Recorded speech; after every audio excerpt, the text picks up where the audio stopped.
parte del Gran Santo Domingo y de la capital. Tengo la oportunidad esta noche de conversar con ustedes con un empresario, por demás en este momento presidente de la zona industrial, de empresarios de la zona industrial de Herrera.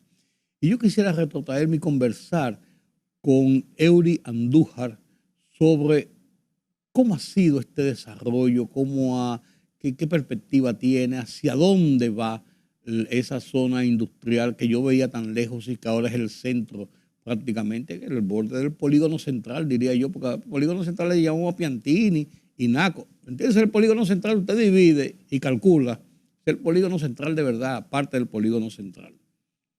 Vamos a conversar con él sobre este desarrollo industrial. Buenas noches, Eury, gracias por estar con nosotros. Buenas noches, gracias a ti por la invitación amable y te reiteramos las gracias por estar hoy de nuevo contigo acá. La zona industrial de Herrera, ¿cuántos empresarios tiene, cuántas empresas tiene en este momento? ¿Cómo comenzó? ¿Cómo ha llegado al punto de hoy y hacia dónde va?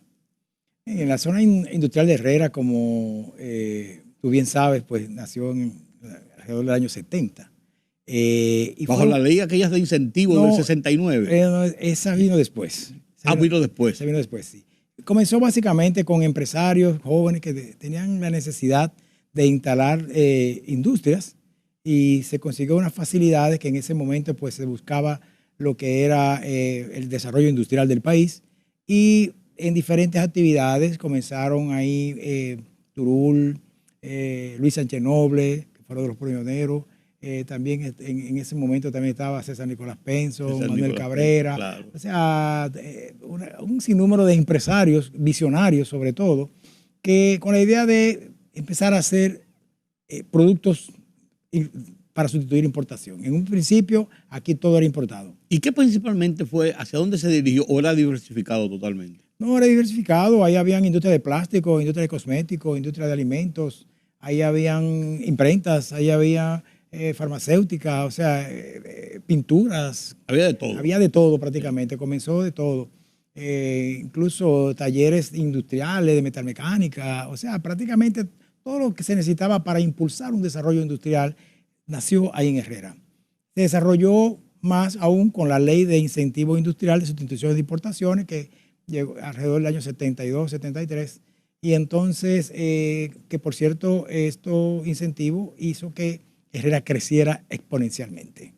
Toda la zona industrial de Herrera, y con la industria pues llegaron entonces los conglomerados, los empleados a vivir, a construir casas en los alrededores, y por eso es que hoy ya Herrera es más comercial, comercial y residencial que industrial, sí, porque realmente está acopada la zona ahí.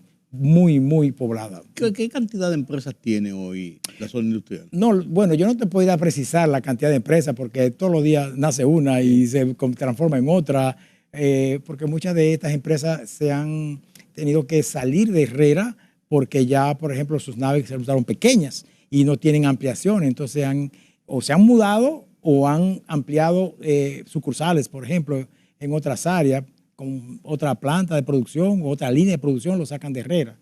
Y por eso es que ya Herrera, la zona industrial que era en sus orígenes, ya no solamente está en Herrera, sino que ya está en el Gran Santo Domingo, porque está en prácticamente claro, en toda la zona. Sí, porque ya. Herrera, la zona industrial enmarcaba lo que es hoy la Luperón, lo que era la Isabel Aguiar, lo que era la 27 de febrero y lo que es la... No, un poquito más abajo, la 27. Un poquito Yo diría más que sí, porque la avenida, la Mirador, básicamente. Así, ¿verdad? Porque cruza así, cruza del otro lado. Y hasta donde colinda ya con lo que es el club del Banco de Reservas. El club del Banco de Reservas. Que es la calle que baja a la Isabel Aguilar para coger hacia el Country Club. Correcto. Yo más o menos me sé la zona. Sí, ya tú sabes la zona. Pues bien, entonces... Pero eso, como tú dices, eso se ha ido expandiendo porque se han ido a otros sitios también. Se han ido a otros sitios también, y además de eso... también ahora nuestra asociación pues ya es nacional, porque muchas empresas del interior querían ser miembros de la Asociación de Industria de Herrera por el prestigio. Que no era exclusivo de que fueran de Herrera. Que no era exclusivo de que fueran de Herrera, y entonces pues se hicieron socios. Y también empresas de servicios que están en la zona de Herrera pues también se fueron agregando, Y entonces, por eso es que ya Herrera primero es nacional y segundo, ya no es solamente industrial, sino que es multisectorial, porque también incluye servicios. Nosotros tenemos, por ejemplo, ahora tú mencionas el country, por ejemplo, el country es socio nuestro. Sí. O sea, porque es una empresa de servicios. De servicio. Y está en nuestra Claro, zona. y está en la zona. Y ahí tenemos, por ejemplo, bancos como el VHD, tenemos y diferentes otros, Popular, varios reservas, de las telefónicas, por ejemplo, como Altiz, entre otras. Ahí está. Generadoras. Ahí está, ¿cómo se llama esto? Analíticas y este tipo de cosas, laboratorios y claro. de todo, o sea, hay de todo. Hay de todo el tejido industrial. Y tienen hasta colindando uno de los poderes del Estado, la Junta Central Electoral, sí, claro.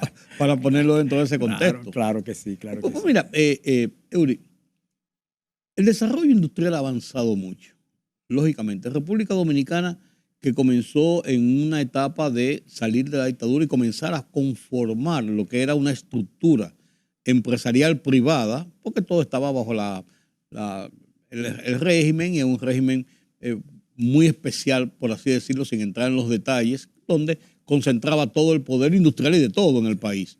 Comenzó esa diversificación, pero no fue hasta después de la revuelta del 65 cuando como que se vio este empuje grande, este auge grande, y es donde comienza precisamente el proceso democrático del país, con las elecciones del 66, con virtudes y defectos, lo que uno quiera, pero de ahí ha seguido todo el proceso de estabilidad política, con sus altas y bajas, virtudes y defectos, claro. Pero lo hemos cumplido. Y de ahí en adelante, es un progreso, un proceso que no se ha detenido, diría yo. ¿Ha pasado lo mismo con los empresarios que comenzaron en la zona industrial de Herrera y con otros que se agregaron? Sí, definitivamente hemos crecido en esos sectores, sobre todo en lo que es la parte química, como estaban muchas empresas, por ejemplo, multinacionales como la H, como la Bayer, que está ahí en la Herrera. Bueno, está ahí. Están todavía ahí a todas. Y industria de jabones, la Bayer, yo me acuerdo que estaba en la Arzobispo Meriño. Sí. Ahí en Santa Bárbara, entre la General Cabral y la Vicente Celestino Duarte. Claro. Yo tengo buena memoria. Oye, sí, ya yo sé, porque conversábamos fuera de cámara de los relatos de la Guerra de Abril. Sí, ¿no? Estaba la química, que era y distribuía las cosas de los valles. De los valles, correcto. Entonces, mira, Rudy, yo entiendo, y esto es una apreciación muy personal, de que a pesar del crecimiento que hemos tenido, y si tú te vas a la historia atrás, y no quiero defender la dictadura porque jamás. No, ese no. Pero yo me pongo a pensar que en esos momentos, me remonto al año 61, imagínate el país, nosotros ya no teníamos una fábrica de batería, teníamos una fábrica de pintura, teníamos una fábrica de mármol, teníamos...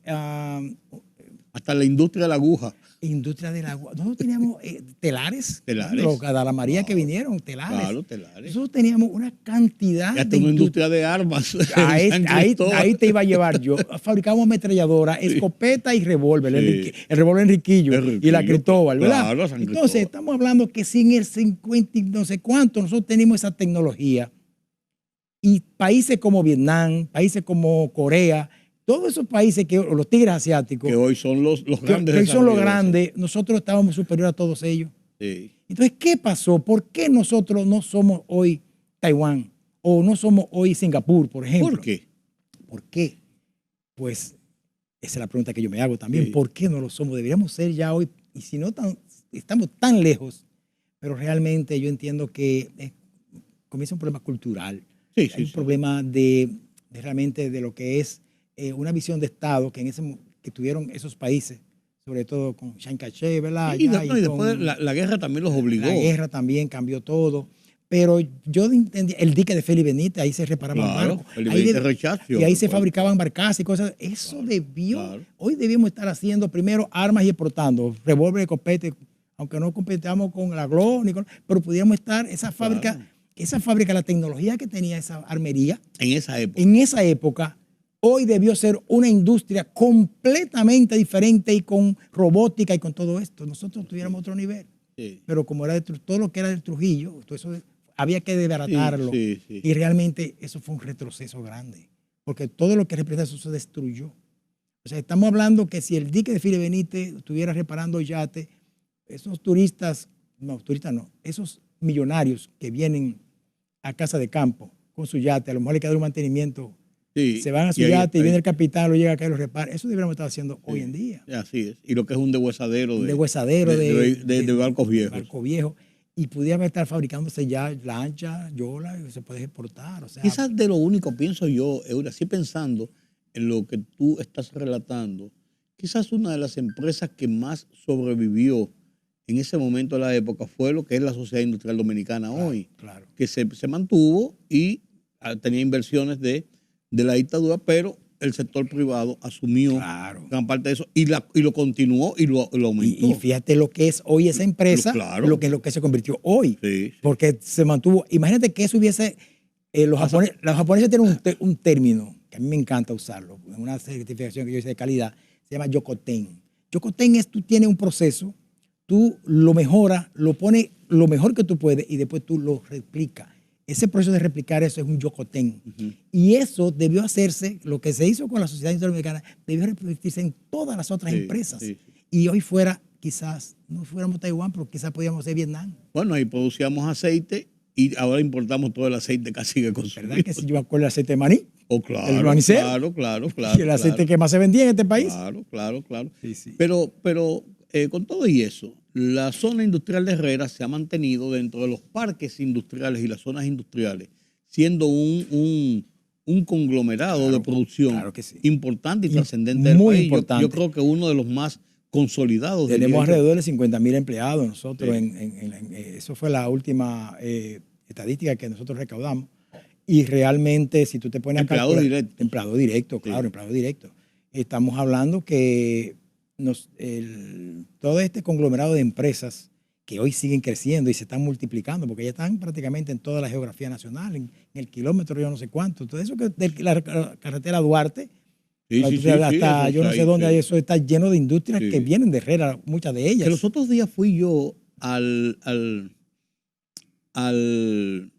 cementerio Puerta del Cielo y le comentaba yo precisamente a mi esposa, cuando íbamos en la vía que uno entra desde la autopista Duarte, todo eso se está llenando de empresas y digo, pues ahí está el Merca Santo Domingo y eso, digo, esto lo van a convertir en una zona industrial totalmente, una zona de desarrollo. E incluso a la izquierda había un solar grandísimo donde deben haber todos los vehículos de Japón, lo trajeron para ahí para guardarlos. O sea, hay zonas de desarrollo. Hay un proyecto muy interesante. Bueno, el senador Antonio Tavera está presentando su proyecto de desarrollo. Que fue presidente de la asociación. Claro, fue presidente por 2 periodos.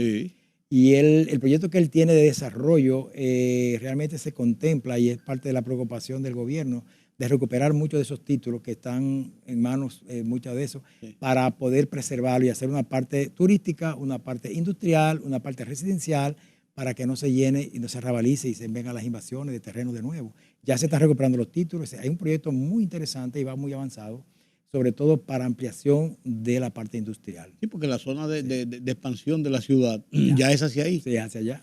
Porque hacia el este ya está más complicado. Está más complicado y hacia el norte ya se ha ido todo muy amplio. El oeste. Bueno, hacia el sur, hacia el oeste, vamos a llamar hacia el oeste, ahí está el Parque Disto. El Parque Disto es un parque interesantísimo. De hecho, tengo que hacerte un comentario de esto justamente porque el director del parque ahora mismo es Manuel Cabrera, que fue también pasado presidente allá, y él está empujando ese parque, porque ese proyecto nació en el gobierno de José Blanco. No. Eso fue en el periodo de transición justamente de Hipólito a Lionel. O sea, en la transición. 2004, no recuerdo porque ahí hubo entonces, todos esos solares se consiguieron muy buen financiamiento y realmente debió ya estar ya a otro nivel. Tiene ya como 20 años. Claro. Y apenas hay unas 20 empresas, cuando el proyecto es de 200 o 300 empresas. Ahora mismo se está haciendo un gran desarrollo, pero es que había una infraestructura que Proindustria no llegó a hacer, o el gobierno no llegó a terminar. La planta de tratamiento, la línea de transmisión, una serie de cosas que ya están. Solamente falta para ese parque, y es bueno porque lo hablé con el presidente Nosotros incluso cuando tuvimos el almuerzo con él, que recibimos a todos los candidatos, Sí. solamente ya falta un temita prácticamente para resolver todo eso, y es la verja perimetral. La verja perimetral creo que son alrededor de unos, si mal no recuerdo, como 160 millones de pesos que yo haría la terminación. Que no es nada para lo que significa un parque. Muchos empresarios no se han ido allá, que ya tienen su solar, ya no se han mudado, porque no hay seguridad. Porque si tú no tienes una verja perimetral, entonces tú dices, pero ¿por qué no lo hacen los empresarios? Y sale, bueno, porque son 200 y pico de adquirientes, y ahí lo que hay son 20. Los 20 no pueden invertir, claro, 160 millones de pesos. Eso, y además es una responsabilidad del Estado, porque es un proyecto que es estatal, y además lo que representa ese proyecto con la escasez que hay ahora mismo de naves industriales, que hay una escasez. No sé si tú sabes que no hay tú no consigues una nave ahora mismo. ¿Por qué? Porque la demanda que hay de empresas extranjeras, no solamente de China y de Estados Unidos y de Sudamérica, argentinos, chilenos, colombianos, que se quieren instalar acá en industrias. Aquí tienen dos ventajas. Claro. No solamente mano de obra, sino gente laboriosa, y además de eso, geográficamente, es un punto equidistante. Tenemos perfecto. La ventaja principal que tenemos es una estabilidad macroeconomicca, claro, una estabilidad política, social, y sobre todo lo que es el nearshoring con Estados Unidos y el near friend. O sea, estamos hablando de amigos amistosos, ¿verdad? Con Estados Unidos, y lo cerca que estamos de Estados Unidos. Entonces, claro, que es el principal mercado de prácticamente todo lo que uno haga. Entonces, eso hace que seamos muy atractivos. Eury, ¿hacia dónde va la zona industrial de Herrera? Bueno, porque ¿qué visión tienen ustedes a los próximos 5 años, 10 años? Porque la gente, a veces nosotros en el país tenemos una visión cortoplacista y vemos las cosas enmarcadas en el periodo de Luis, en el periodo del que viene fulano de tal, o en el periodo que pasó de fulano de tal. No. El país continúa año por año, y pasar de un año a otro es voltear la página de un libro. Lo que pasa es que lo enmarcamos tan enmarcadito y tan bien guardadito que a veces perdemos la posibilidad de que fuera de ese enmarque hay otros plazos y otros tiempos. Sí.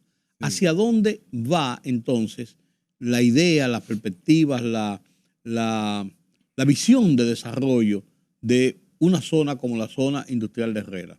Yo me voy un poco Porque más, ya tú me hablas de que no es solamente ese cuadrante que mencionamos ahorita, sino que es algo a nivel nacional, por así decirlo. Mira, Rudy, interesante es uno ver en un contexto internacional, un contexto que tenga que ver ya con desarrollo industrial. Vamos a hablar de la industria en general, que es la parte que ningún país se desarrolla sino con industria.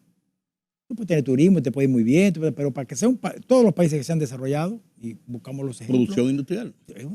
Es industria, es con la industria. La industria realmente, si tú no desarrollas la industria, el país podrá estar mejor, bien, por los servicios, por el turismo, las remesas y todo esto. Pero todo eso es coyuntural. Y todo eso, lo que estamos muy bien ahora mismo, se puede desvanecer con un COVID. Sí. puede desvanecer con una mala fama, como se murieron los turistas, se acabó en el 19. Como de hecho pasó. O sea, que el turismo es algo que es bueno, perfecto, pero es realmente muy sensible a agentes externos. Sí. Yo recuerdo una vez. Imagen es todo ahí. Yo recuerdo una vez en el programa, por cierto, de Puro Turismo, en el programa que estuve una vez entrevistando que fue el primer director de los fondos de Infratur, y hablaba con este señor que tuvo también muchos años en Casa de Campo. Estaban hablando en una entrevista de ellos dos, y hicieron una historia de una película que hubo, que recuerdo tú la viste, El Expreso de Medianoche. Oh, claro que sí. Oh, es un clásico. Un clásico, ¿verdad? Claro. Si el que no viste esa película debe verla, porque la verdad que es una película interesante. Pero él dijo que se han hecho algunas réplicas parecidas, pero jamás. Sí, pero jamás como esa, jamás, con el dramatismo y eso, y la actuación. Bueno. Y él mencionaba Fernando Rainieri, que era hermano de Fernando, el Colorado, como le decía. Colorado, sí. El Colorado era una persona, cuando era ministro de Turismo, le tocó secretaría, en Fitur, en un organismo de eso, le tocó a la ministra de Turismo, era una mujer de allá de Turquía, y explicando lo sensible que era el turismo, que esa película prácticamente fue peor que el COVID aquí.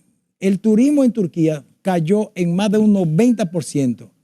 Y tuvieron que cambiar todo su proyecto porque eso los destruyó. Así es. Cuando un turista se ve lo que pasó ese muchacho la imagen fue, allá en esas cárceles de Turquía, pues yo voy a Turquía de vacaciones y caigo preso. Y caigo preso por cualquier disparate. Así es.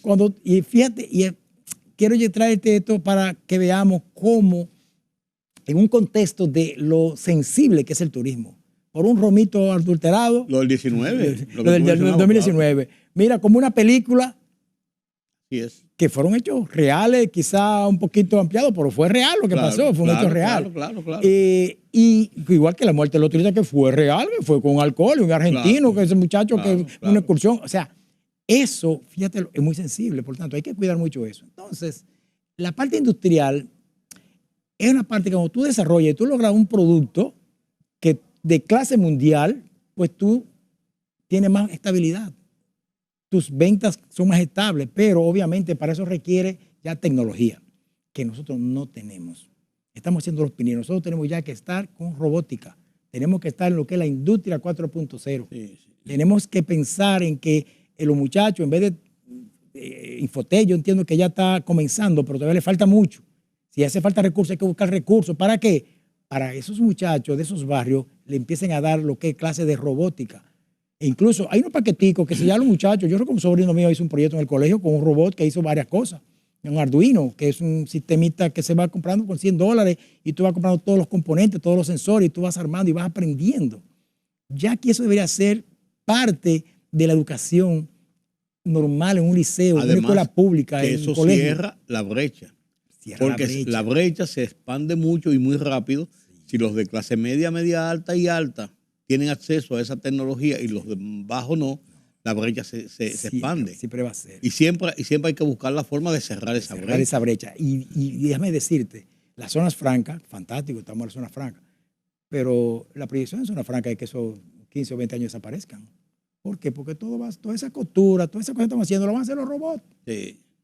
La maquila, ¿verdad? La maquila aquí mundialmente está fea, porque cuando tú pones un robot, ya antes un brazo robótico de esos que te hace operaciones, eso costaba $800,000, $1 millón. Ya hay brazos de esos en $40,000, $30,000. O sea, que prácticamente tú tiras un numerito que te cuesta un operario.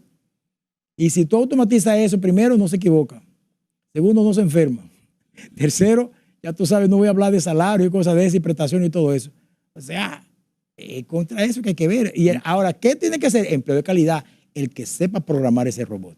El que sepa operar equipos de ese tipo automatizados. Y por ahí es que nosotros tenemos que decía José Joaquín Puello en una entrevista que yo le hice recientemente. Yo hablaba del robot. Yo le decía, pues usted es una eminencia en operaciones del cerebro, de conocer todo lo que es el cerebro humano. Y entonces estos robots, y si un robot de eso se le resbala el cosa, me dice, Rudy, esos robots son 105% perfectos. No que son 100%, 105% perfectos. Ahí no hay equivocación. Ahora, ¿dónde está el tema? Saberlo operar. Lo que tú estás diciendo. Consolido perfectamente eso que tú dices. Y lo dijo una persona que tiene calidad para decirle eso. Yo te voy a poner un ejemplo. Un cirujano, por ejemplo, nosotros, los hombres de próstata, por ejemplo, digo, porque un amigo mío se hizo esta operación, fue a Nueva York a hacérselo con un robot que le llaman Zeus, o sea, Dios. Eso es Zeus. Ese robot tiene la precisión y la capacidad de, por ejemplo, esos nervios que, por ejemplo, de manera análoga se hacen esa cirugía, es cortando aquí, cortando allá. Pero si tú te equivocas y cortaste por otro lado, ya usted sabe que usted va a dejar de ser reproductivo. No, y lo que puede generar. Todo lo que puede pasar por ahí. Sin embargo, este robot, primero, él está viendo ese nervio que es del tamaño de un cabello, él lo ve como la soga de un barco y corta con una precisión prácticamente perfecta, que un humano no lo va a poder hacer. Apenas tenemos 2 robots en República Dominicana, uno que está en el Homs y uno que acaban de instalar hace unos meses la Clínica Abreu. La Clínica Abreu, sí, correcto. Pero nosotros que estamos en una zona de desarrollo, como la de nosotros, estamos hablando de turismo de salud. ¿De turismo de salud? Debíamos tener 10. 20. Por así decirlo. Sí. Debíamos tener 2 ahí en el Instituto del Cáncer, por ejemplo. Es correcto. Pero vamos dando los pasos. Vamos dando los pasos. ¿Qué puede pasar con esta visión de un sector empresarial pujante con el tema de la reforma fiscal? Y lo digo por lo siguiente. Todo el mundo está contento en República Dominicana de que es necesario ajustar el tema impositivo en República Dominicana en pro de que el Estado, de que el gobierno, el Estado, tenga los recursos para las operaciones y cumplir con la deuda que tiene el país, el Estado. Es una factura social que se va acumulando. Todo el mundo está contento de eso, pero nadie quiere que lo toquen, porque nadie quiere estar en desventaja de otros. Entonces, hay muchas expectativas, muchas tensiones con esto de la reforma fiscal. Ustedes como empresarios en la zona industrial de Herrera, yo les marco la zona industrial de Herrera, pero empresarios en sentido general. ¿Qué visión tienen sobre esto? ¿Lo han analizado? ¿Qué perspectiva tienen? ¿Por dónde ustedes creen que debe llegarse a un acuerdo o un gran pacto, como ha dicho Celso Juan Marrancini, el presidente del CONEP, que ha estado predicando hacer un pacto social en que participe la empresa y el Estado y la sociedad dominicana? Claro, claro. Totalmente de acuerdo, totalmente de acuerdo. Y de hecho, nosotros en Herrera entendemos que la reforma fiscal, como ya tú bien lo expusiste, es prácticamente crónica de una muerte anunciada. Eso ya está pendiente desde el 2012, que se hizo creo que la última. Entonces estamos hablando de que debemos tener una reforma fiscal, pero que sea integral, que sea algo que ya sea un procedimiento. Nosotros necesitamos que la inversión pública, un porcentaje X en inversión, que el gasto se reduzca, porque el gasto tiene que reducirlo. Lo que pasa, Rudy, es que todos queremos afectar a aquel, afectar a otro. No podemos seguir cargando lo mismo que se pagan. Podemos aumentarle la luz a lo que le están pagando actualmente. No, vamos a cobrar la luz a lo que no pagan. Y el déficit, siempre lo hemos dicho, del sector eléctrico es serio. Es lo que se está buscando es que un 3.5 del PIB para esto, ¿verdad? Pero el déficit es 1.5. O sea, si tú empiezas a reducir primero en 0.5, después en 1, cuando tú tienes un par de años, 2 o 3 años, nosotros podemos tener eso que debió haberse hecho cuando se firmó el pacto eléctrico. Eso era parte del pacto eléctrico, reducir las pérdidas. Y lo que han hecho es que han aumentado. Y lo que pasa es que cuando se cruza la política del populismo electoral principalmente, ahí todo se paraliza y todo se queda, porque nadie quiere ser la oveja negra. Nadie quiere ser, nadie quiere ser el responsable. ¿Quién le pone el cascabel al gato? Pero alguien tiene que hacerlo. Alguien tiene que hacerlo. Y por eso yo decía que Luis está en este momento, es el mejor momento de hacerlo. Primero, no se va a reelegir. Eso es lo primero. Segundo, él tiene un compromiso con el país, ¿verdad? De pasar a la historia como un presidente que hizo las transformaciones que había que hacer.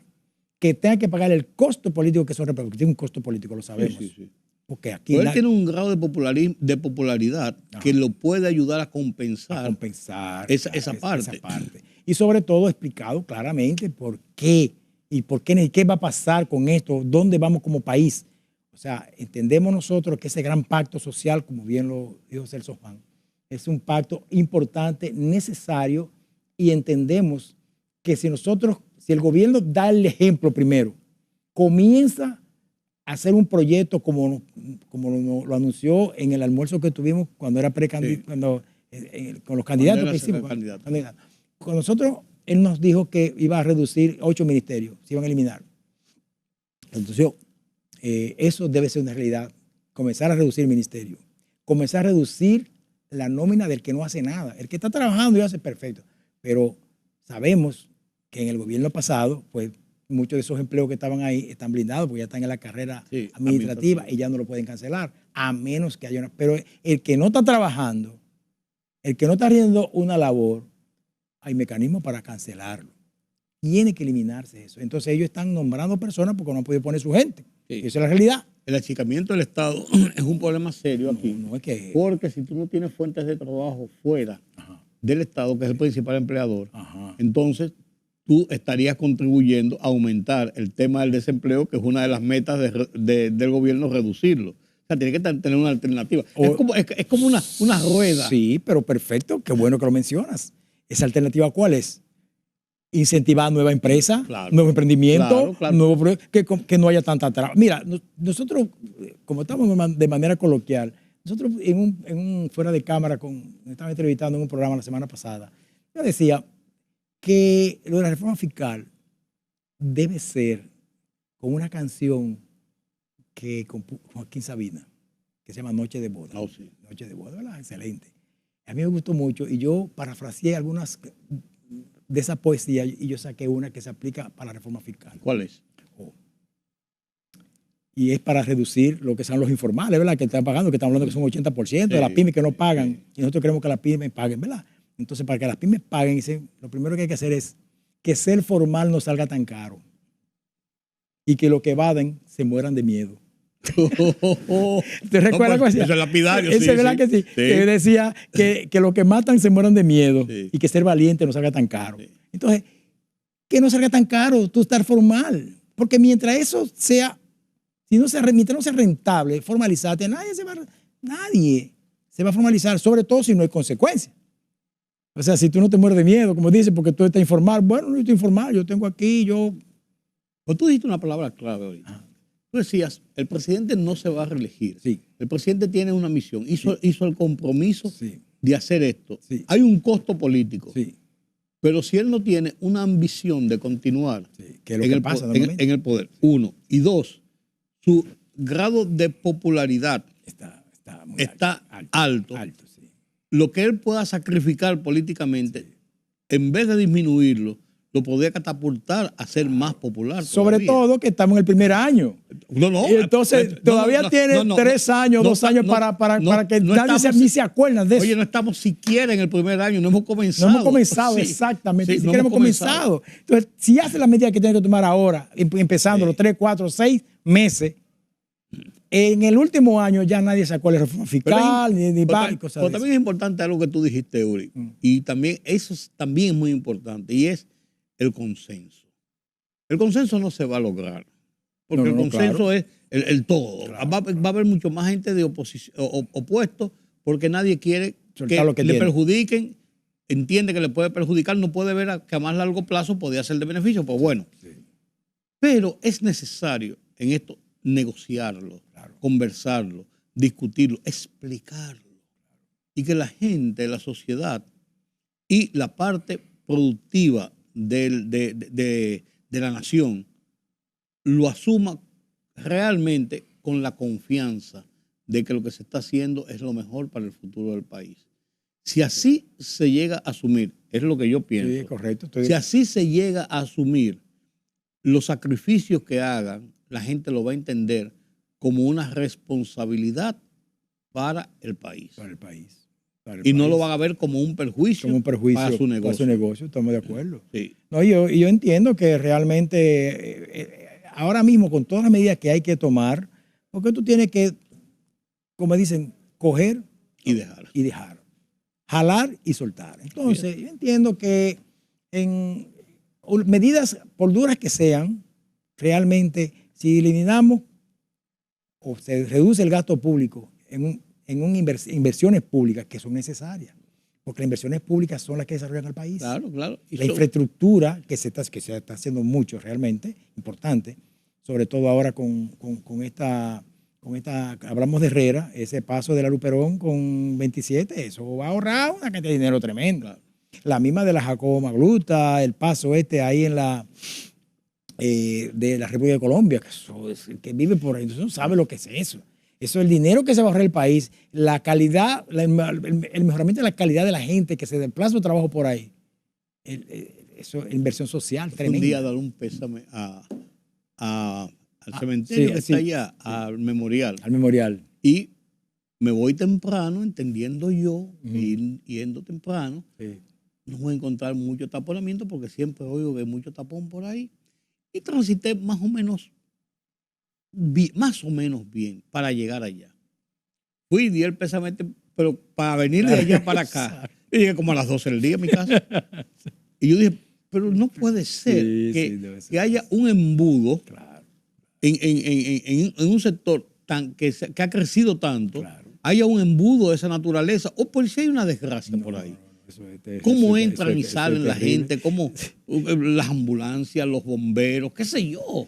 ¿Sabes que yo tengo un amigo, ahora que tú mencionas eso, interesante, yo tengo un amigo que él trabaja en su casa y él es, tiene que ver con criptomonedas y diseño y cosas de esas, es una persona desarrollador informático tremendo.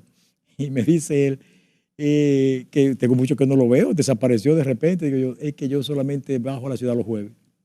Los jueves yo voy al cine, yo hago la compra en el mercado, yo hago todas mis diligencias que tengo que hacer y ya, y regreso a mi casa. Yo no salgo más. Yo no salgo más. O sea, él viene un día a la capital, por decir, está la capital. Sí, porque él está en la República de Colombia, por allá en un residencial de eso, que es una pela que se coge. Y que ya no son los suburbios como hay en los países desarrollados grandes. Claro. Los suburbios son el sitio preferido de la gente, claro, porque además tienen los highways, tienen formas de entrar y salir muy cómodos. Y tienen todo. Y no tiene que estar y tienen todo ahí. Claro, y le tienen miedo al centro de la ciudad, precisamente. Aquí es al contrario. Le tienen miedo a salir de ahí o entrar ahí. De hecho, fíjate que vamos a Nueva York ahora que te van a cobrar por tu entrar a Nueva York en tu carro. O sea, que el que vaya en su vehículo a entrar a Nueva York va a tener que pagar un peaje grande. Y duro. Y duro. $15. No es más. Bueno, es más. Sí, es más. Sí. Una cosa tremenda. Bueno, en Japón, estando yo en Tokio, yo veo, andamos en un vehículo con el embajador, por cierto, unos años ya. Y entonces le dice al chofer, sube por el elevador, y dice, pues sí, deme dinero. Yo sentado atrás con mi esposa y con otra persona. Veo que para tú subir al elevado y evitarte el tránsito normal y regular, tú tienes que pagar para subir el elevado. Claro.